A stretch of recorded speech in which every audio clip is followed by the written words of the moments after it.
Hello everyone, welcome back to English Ladder. So we all go through different relationship status throughout our life, right? എന്താണ് ഈ relationship status എന്നാണോ നിങ്ങൾ ആലോചിക്കുന്നത്? ഞാനൊരു എക്സാമ്പിളിലൂടെ പറഞ്ഞു കഴിയുമ്പോൾ നിങ്ങൾക്ക് എല്ലാം മനസ്സിലാവും. So without much delay let's begin the video.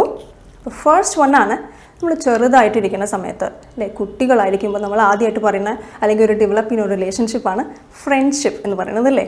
അപ്പോൾ നമ്മൾ എങ്ങനെയാണ് പറയുക?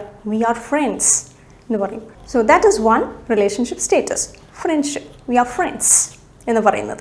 ഓക്കെ, നൗ അടുത്തൊരു സ്റ്റേജിലേക്ക് വരാം. നമ്മൾ കുറച്ചും കൂടെ വലുതാവുന്നു. We might be interested in someone അല്ലേ. അപ്പോൾ നമ്മൾ എന്ത് പറയും? I am interested in that guy അല്ലെങ്കിൽ I am interested in that girl എന്ന് പറയും. അതായത് എനിക്ക് ഇത്തിരി താല്പര്യമുണ്ട് എന്ന് പറയും. അതിൻ്റെ അർത്ഥം ഉടനെ എന്നെ കല്യാണം കഴിക്കുക എന്നുള്ളതല്ല കേട്ടോ. നമ്മൾ സ്റ്റെപ്പ് ബൈ സ്റ്റെപ്പാണ് പോയിക്കൊണ്ടിരിക്കുന്നത്. സോ ഇൻട്രസ്റ്റഡ് എന്ന് പറഞ്ഞു. ഇനി അടുത്തൊരു സ്റ്റെപ്പാണ് മനസ്സിലാക്കണം അല്ലേ. How do we say that? We are seeing each other. We are seeing each other. അതായത് വേറെ ഒന്നും ചെയ്യണില്ല, നമ്മൾ ജസ്റ്റ് മനസ്സിലാക്കാൻ വേണ്ടി ശ്രമിച്ചുകൊണ്ടിരിക്കുകയാണ് എന്നുള്ളതാണ് അതുകൊണ്ട് ഉദ്ദേശിക്കുന്നത്. ഇനി കുറച്ച് കഴിയുമ്പോൾ മനസ്സിലാക്കുമ്പോൾ ചിലപ്പോൾ ഫ്ലോപ്പായി പോകും, ചിലപ്പോൾ അത് ക്ലിക്കാവും അല്ലേ. ക്ലിക്കാവുമ്പോൾ what will we do? We try to get engaged അല്ലേ. കല്യാണത്തിന് മുമ്പ് ഉള്ളൊരു സ്റ്റേറ്റസ് ആണത്. നമ്മൾ we get engaged. Okay, so that is not the status.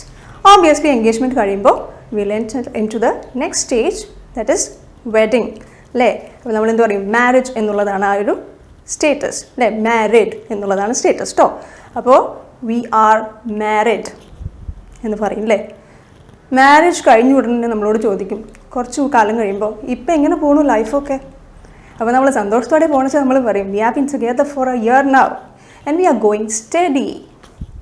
അതൊരു കുഴപ്പമില്ല, നല്ല സ്റ്റഡി ആയിട്ട് പോയിക്കൊണ്ടിരിക്കുകയാണെന്ന് പറയില്ലേ. So that is we are going study.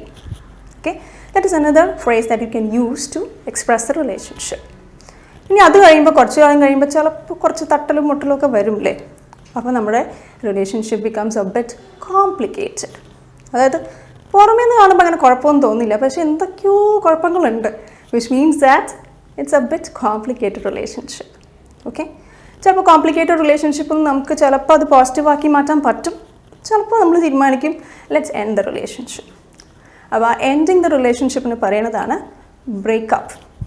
Okay, so നമ്മളത് എങ്ങനെ പറയും? We broke up.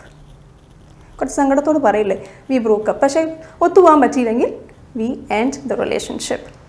അപ്പോൾ എൻഡ് ചെയ്ത ഉടനെ തന്നെ നമ്മൾ ഡിവോഴ്സ് ചെയ്തു എന്ന് തെറ്റിദ്ധരിക്കരുത്. ചില സമയത്ത് എന്താവും?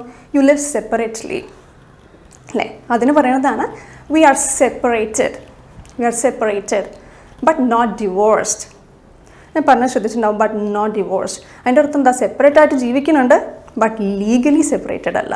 ബിക്കോസ് ലീഗലി സെപ്പറേറ്റഡ് ആകുമ്പോഴാണ് നമ്മൾ ഡിവോഴ്സ്ഡ് എന്ന് പറയുന്നത് അല്ലേ.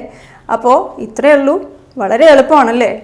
അപ്പോൾ നമ്മൾ ചെറുപ്പം തൊട്ട് ഒരുവിധം കല്യാണം കഴിഞ്ഞ് ബ്രേക്കപ്പ് വരെയുള്ള സാധനങ്ങൾ പറഞ്ഞു. എല്ലാവരും ബ്രേക്കപ്പ് ആവുന്നല്ല കേട്ടോ, ബട്ട് സ്റ്റിൽ ഇതാണ് നമ്മളുടെ റിലേഷൻഷിപ്പ് സ്റ്റേറ്റസ് എന്ന് പറയുന്നത്. ഞാൻ റിയൽ ലൈഫ് എക്സാമ്പിൾ വെച്ചാൽ പറഞ്ഞത്. So most of you would have gone through all these relationship status. അടുത്ത പ്രാവശ്യം ഇത് ഇംഗ്ലീഷിൽ എങ്ങനെ പറയണമെന്ന് ആലോചിച്ച് നിങ്ങൾ വിഷമിക്കരുത്. So this is the easiest way in which you can learn. നമ്മുടെ ലൈഫായിട്ട് തന്നെ ഒന്ന് കമ്പയർ ചെയ്താൽ മതി. Okay, so until I meet you all with another interesting session, bye bye from Vineetha. Take care.